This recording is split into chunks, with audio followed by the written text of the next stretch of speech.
एक बार चर्चा चली कि अभी मृत्यु लोक में भगवान श्री कृष्ण हैं जो किसी में दुर्गुण नहीं देखते, सब में कुछ ना कुछ गुण निकाल लेते हैं।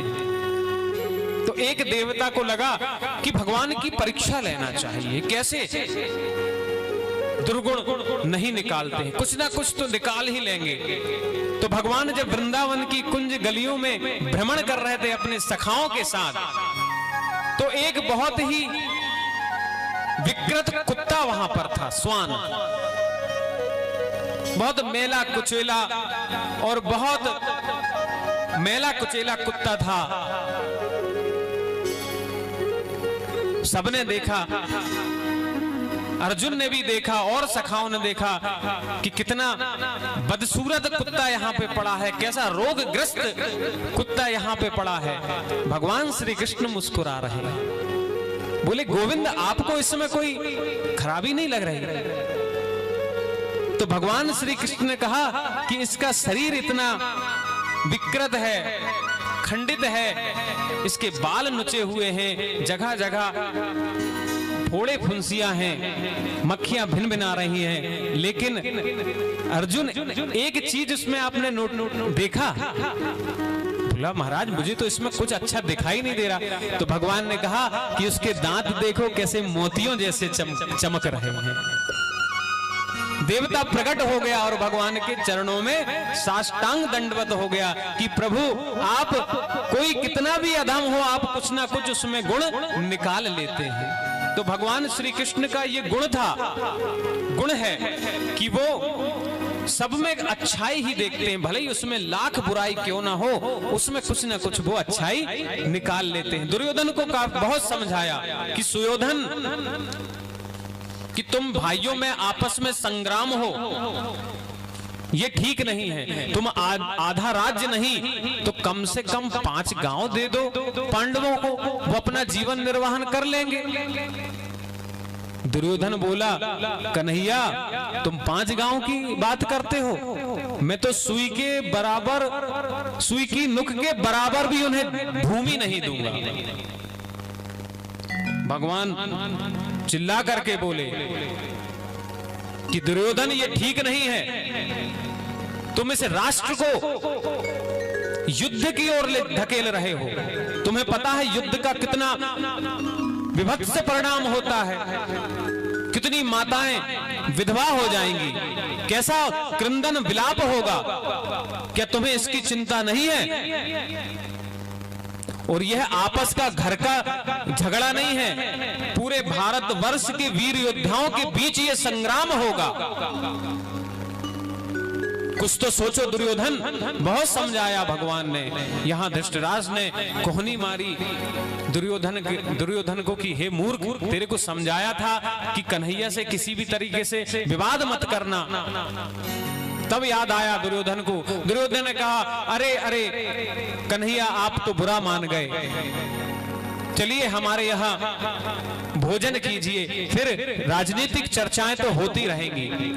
भगवान ने कहा दुर्योधन भोजन 2 ही जगह किया जाता है, 2 ही स्थितियों में किया जाता है।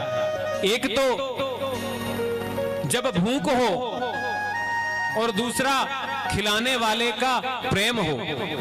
मुझे भूख नहीं है और तेरे हृदय में मेरे लिए कोई प्रेम नहीं है। और देखिए भगवान की ये रीति है, बिना भाव के आप भगवान को 56 भोग खिलाओगे तब भी भगवान स्वीकार नहीं करेंगे, और यदि आप जूठे बेर भी अगर भाव से खिलाओगे तो भगवान स्वीकार करेंगे।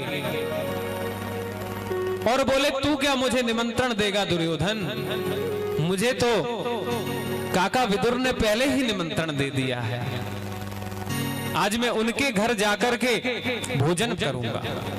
सभा में बैठे थे विदुर जी, मगन हो गए कि भगवान मेरे घर आ रहे हैं। दौड़े और विदुरानी से कहा कि विदुरानी भगवान श्री कृष्ण आज हमारे घर आ रहे हैं, भोजन करेंगे। अब भगवान का प्रवेश हुआ, विदुरानी माता की आंखों में अश्रु आ गए। मां भूल गई और भगवान को केले के छिलके खिलाने लगी। इतने भाव में आ गई कि केले का गूदा ना खिला करके छिलके ही भगवान को खिलाने लगी। और भगवान भी देखो छिलके ही खा रहे हैं। भगवान, अपन कहते हैं भगवान को 56 भोग ही भाता है। भगवान यहां हमारा भाव ग्रहण करते हैं। भगवान छिलके भी बड़े प्रेम से खा रहे हैं। बोलिए कितना सुंदर सुंदर दृश्य होगा कि भक्त के लिए भगवान क्या क्या नहीं कर सकता।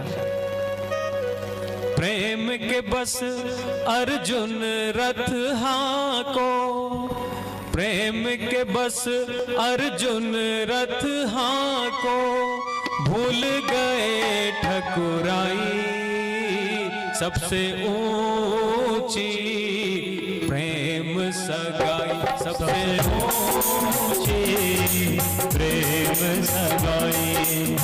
दुर्योधन को मेवा त्यागो, दुर्योधन को मेवा त्यागो, दुर्योधन को मेवा त्यागो, दुर्योधन को मेवा त्यागो, सात विदुर घर खाई, सबसे ऊंची प्रेम सगाई, सबसे ऊंची प्रेम सगाई। बोलिए बाके बिहारी लाल की।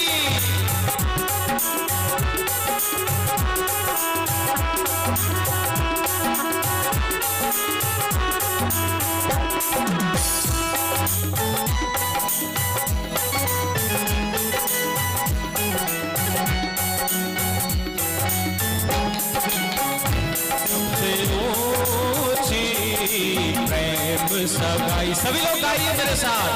ऊंची प्रेम सगाई, सबसे ऊंची। आप सभी को कहना है प्रेम सगाई, सबसे ऊंची। आवाज नहीं आई। सबसे ऊंची प्रेम सगाई, सबसे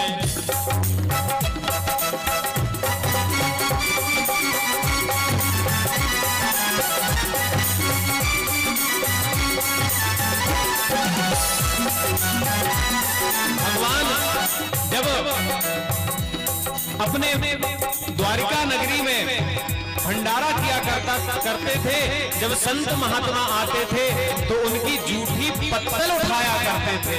ऐसा भगवान श्री कृष्ण है।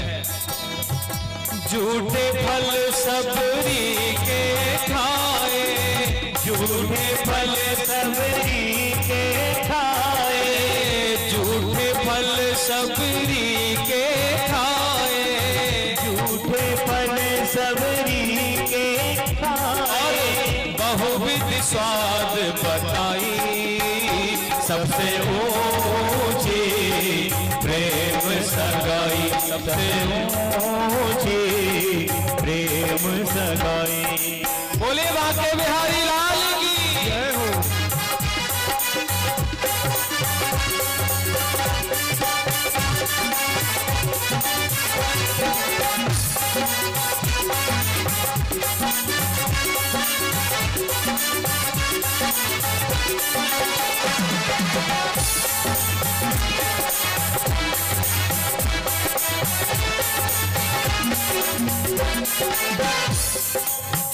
राजसु यज्ञ युधिष्ठिर कीना, राजसु यज्ञ युधिष्ठिर कीना, राजसु यज्ञ युधिष्ठिर कीना, राजसु यज्ञ युधिष्ठिर कीना, ताम झूठ उठाई, सबसे ऊंची प्रेम सगाई, सबसे ऊंची प्रेम सगाई, सबसे ऊंची प्रेम सगाई। और आगे ऐसी प्रीत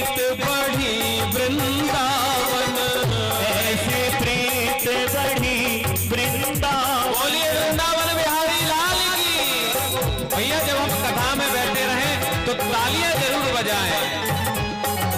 कीर्तन में, भगवान के भजन में ताली जरूर, ये हमारे होने का प्रमाण है कि हम कथा में हैं।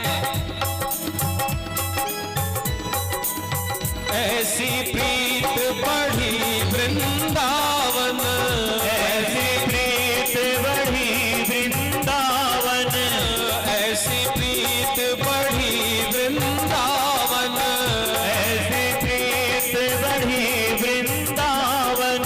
गोपियन नाच नचाई, सबसे ऊंची प्रेम सगाई, सबसे ऊंची प्रेम सगाई, सबसे ऊंची प्रेम सगाई, सबसे ऊंची प्रेम सगाई, सबसे ऊंची प्रेम सगाई। और भगवान ने अपने यह चरित्र से यह बताया कि भैया मैं भाव का भूखा हूं, मैं आपके 56 भोग का भूखा नहीं हूं, आपके स्वागत सत्कार का भूखा नहीं हूं, मैं तो केवल भाव का भूखा हूं। और भाव से